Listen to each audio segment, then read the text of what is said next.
proses pencarian terhadap korban dan jumpa yang terseret arus air terjun Takapala, Kabupaten Goa, pada Sabtu 3 Mei, akhirnya membuahkan hasil.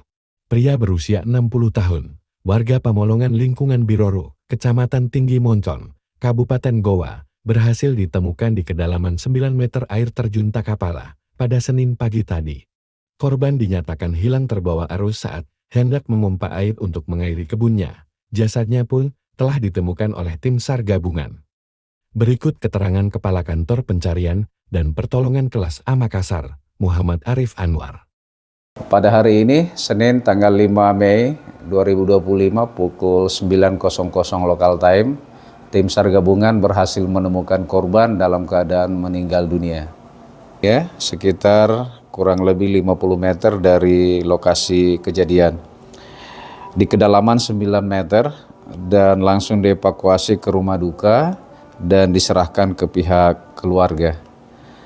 Adapun unsur yang terlibat yaitu tim rescue kantor SAR Makassar, BPBD Kabupaten Goa, Polsek Tinggi Moncong, Basnas Tanggap Bencana, SAR Unhas, SAR Martim, KSR UMI, dan Puskesmas Tinggi Moncong serta masyarakat setempat.